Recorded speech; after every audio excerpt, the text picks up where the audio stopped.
Bale, ito na po yung aking ginawa na balolang salad. Ganito po yung laman po ng bulbulin.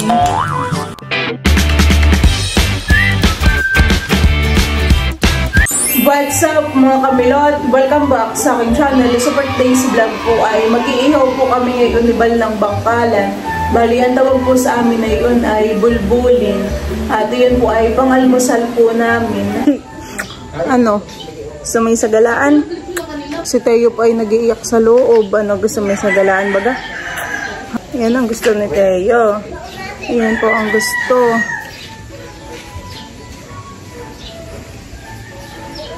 Gala tayo, gala. Gala. Gala, gala. Tiyo. Hello. Gagala, aga pagala ni Tiyo. Kagigising lang po ni Teo, sabog pa ang buhok. Si Bal po dito ay magpapabaga na po. Para po kami makapag-start na pong mag-ihaw. Hindi na! Hindi na ko kakain.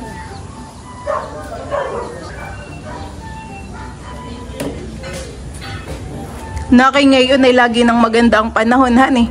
Parang hindi na umuulan. Dito po sa amin ay 3 days na pong laging mainit. Maghay ikaw, maghay. Hello po! Mag-iihaw po kami. Aga po kami ngayon magluluto ng almusal. Baby shark, baby shark, baby shark. Dali, sayaw mo. Baby shark. Ilang days na lang po at first birthday na ni Teo. Mag-birthday na po yung aming mahal. Happy birthday to you. Happy birthday to you. Ito po yung iihawin po namin ni Bal. Ayan po, bali ito po ay mga bulbulin. Kaya po tinawag na bulbulin ay gawa ng mabuhok po yung shell po niya. Tanggal na lang po gawa ng kinuskus na po ito. Meron pong naglako po sa amin dito. Ay si Papa po ay bumili. Kaya yung shell po niya ay parang medyo maputi na. Nakuskus na po. Yung shell po pati na ito ay mabigat. Si Bal naman po dito ay nakapagpabaga na. Inilalagay na po niya yung mga bulbulin, bangkalan. Dapat ay hindi matapon yung sabaw at masarap din yung sabaw niya. Ayos yun tayo.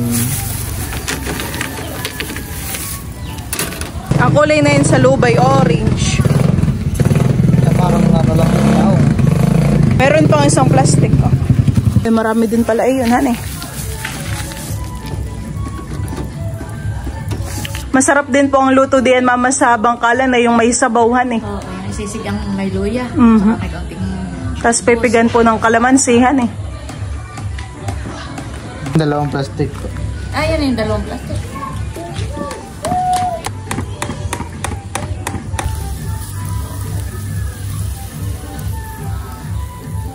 Iba po ay kumukulo na. Kumukulo na po yung tubig po nila dun sa loob. Maya-maya po ay magbubukas na rin po iyan. Lumalabas yung mga sabaw sa loob.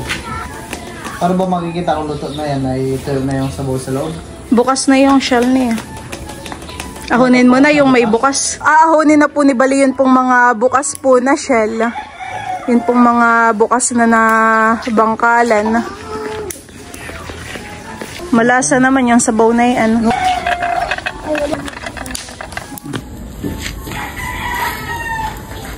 Masarap talaga yung parang kabubukas lang. Hindi yung dryhan eh. Na-dry na sa loob. Leticia!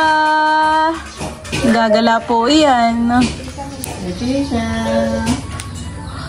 Cute na cute naman na yan. Kakagigil.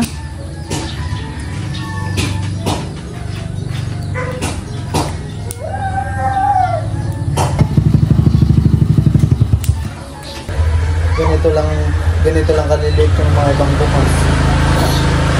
Parang hindi mo naman mapapansin na bumuka. Pero lumabas yung sabaw.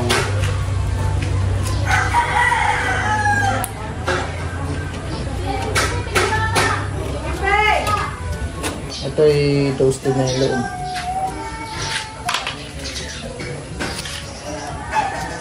ito na lang po yung mga natirang nakasalang. Ilan na lang po. At yung mga iba po di po namin napapansin ay bumubuka na po pala, pero kaunti lang. Natanggal na po yung sabaw. Kaya ito po iahunin ko na.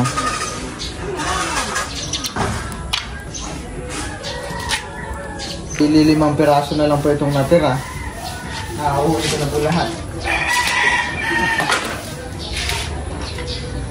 Nakakatakam na han eh. Excited na tayong matikman ng inihaw na bangkalan. Bangkalan. Bakit mag-ihaw pa ng babakoy? Mainit. Kaya mo? Si Bal din po ay nag-ihaw po ng pakoy. Ito po ay aahunin na namin at yan po ay luto na. Yan po mga kamilot at bali, ako naman po ngayon ay gagawa po ng balulang salad. Ayan, bali meron po tayo ditong dry balulang, tapos po ay kamatis, tapos po ay manggang hilaw, ayan po ay manggang kalabaw. Tayo din po pala ay gagamit po ng sibuyas. Akin na pong bubuksan po itong dry balulang. Tayo po ay kukuha. Galin na po natin yung papel.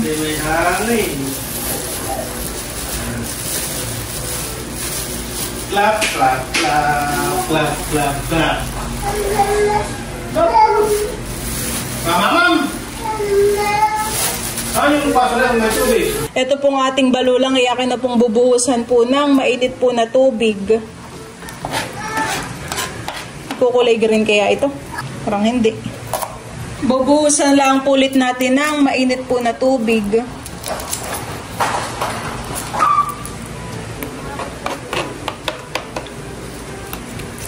Ho, ay dami naman po na yan. 5 kilo ito. Magkano po pa pang kilo ng pakoy? 110. 110 po. Si Papa po ay bumili po ng 5 kilong pakoy. Namatay na yung ating apo yun. Dapat tayo nakapag-ihaw pa. At wala na po dong baga. Akin ang sinik. Ho, ay lalaki pa naman po han eh. Ho. Grabe, lalaki. Ibang pa ko yan. Parang ngayon po ay tagpakoy han eh. Iyan pong balolang ay pipigain na po ni Bal.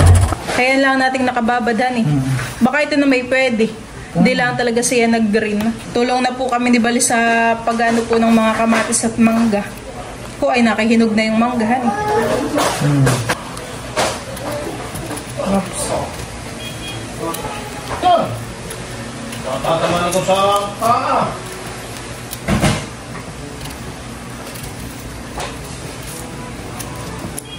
Mama.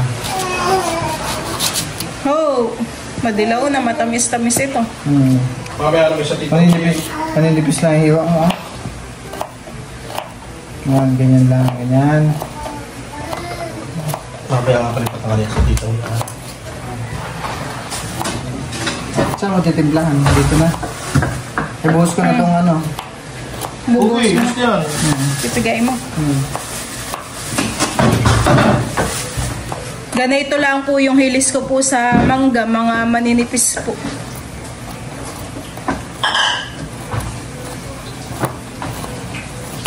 Kugi, aba. Kugi! Pagka si Tuti, yung paborito na yun. Pauwi naman yata. Babalatan pa po natin itong kabila. Ito pong kabilang side. Gutom na, mamaya gutom na.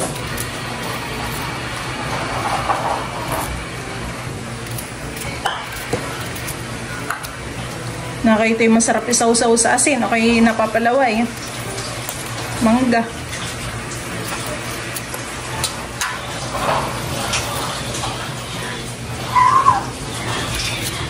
Anong nilolo? Si tubig ko. Gutom na rin ikaw.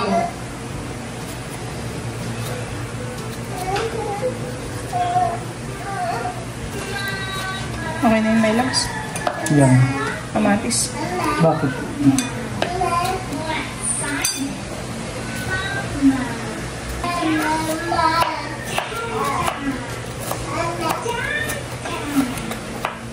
Akin na pong titimplahin po itong ating balolang.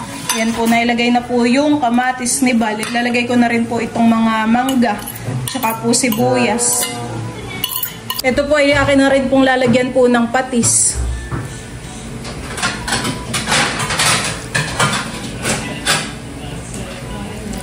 Akin na pong haluin. Akala ko naman ay siya magkukulay greenan eh. Di pala.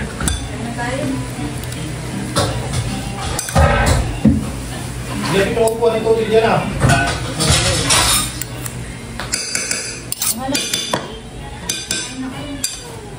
Diyan po mga kamilot at nakaready na po itong aming mga ulam. Bale, ito na po yung aking ginawa na balolang salad. Tapos po ay meron din po ditong niluto si mama na pinakbit. Tapos ito naman po yung inihaw po ni Bal na bangkalan. At saka po pakoy. Diba yung kakain na let's pray, Father, the Son, the Holy Spirit. Lord, thank you for this food. Just like our God and Lord, kain na. Kain po tayo. Kaya na po. Po, ay mabilis lang buksan yung ano ah. Toasted na ba? Na-toasted yung ano. Hindi na buka. Harap. Dapat pag umawas na, pagdaday ko na. Patay na. Tikman po ba man itong dry balolang?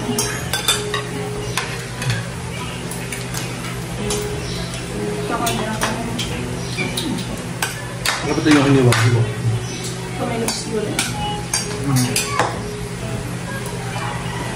Ay, ano sa yung dry ko yung hindi dry. Parang lang naman. Sarap ng balolang. Makakamit. Parang sila ng lasa. First time kong makakatikin ng balila. Ano naman? Parang sila ng lasa pala. Nga pala eh. Bamos baby.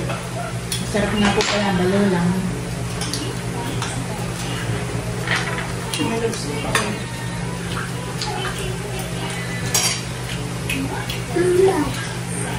Parang sila ng lasa. Tikman mo yung balolang. Yan. Harap po nga. Akala namin ko yung magkukulay doon.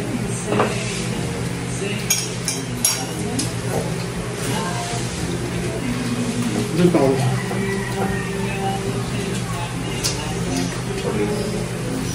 Hindi na po maasim yung ano, manggang kalabaw.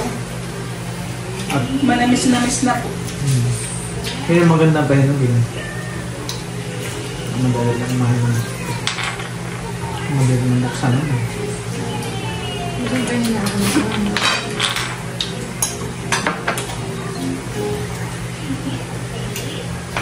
Ganito na mayroon. Itsura ng nalutong ano, bulbulin. Oh, natulog ko yung sawang. Kaya dahil ko yung kara.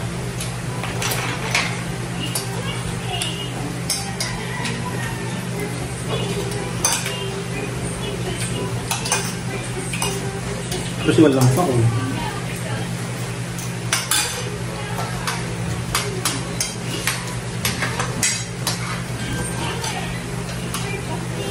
Ito yung putik ko. Okay na, parang kinakain ako. Mama, ano, kamusta po yung balolang? Masarap. First time kong nakatikim ng ganito. Sarap po kan eh. Lalo na po siguro kung maasim-asim pa yung ano, yung mangga. Tamang-tama.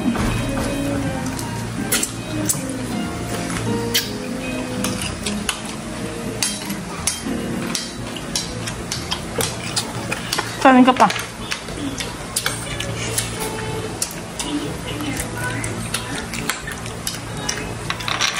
Ganito po yung laman po ng ano, anong bulbulin.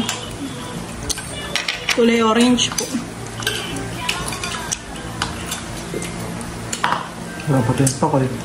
Ito naglagay dito. Kanin ka pa ba yun? Dahil pa pati kanin. Ito maligo ka na pagkakain natin. Hindi ka natutumpahan.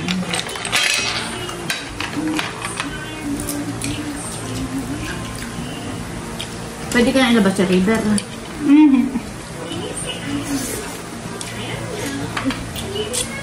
Saan ka?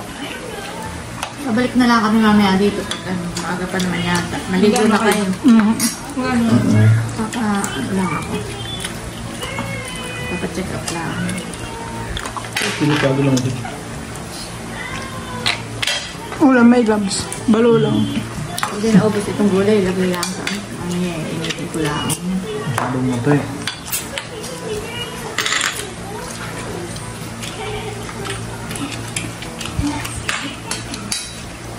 Hindi naman isa, gawin niyo mamaya hapon yung lutuin. Tuwatan ko naman ba? Wala nang asim yung manggan eh. Ayun na, ang sarap. Ayun ang gusto ko. Gusto ko po naman ay maasim. Ay, naku. Hindi ko kaya ang asin.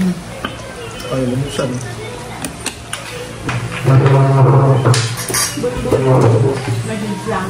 Kailangan po pala kapag tumuloy tinayin ko na. Hinihintay pa naman po naman ni Bal na mag-post pa yung shell. Hindi, sabi ko eh. Pwede ka huhuli, magbubukas siya. Kung sariwa po. Sari kayo.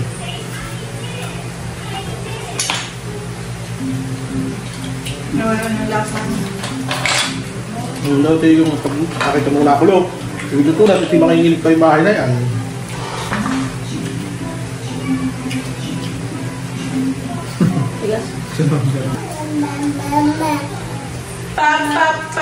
Mama.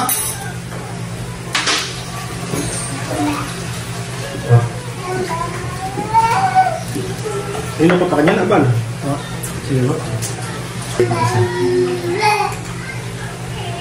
Sa susunod pala na kapag tayo mag-iihaw ay kapag kumulo na ay ahonan eh. Makinig pa yung bahay. Ito. Kaya nga sabi ko sunog na yung bahay. Hindi yung toasted na yung lolo. Sabi ko.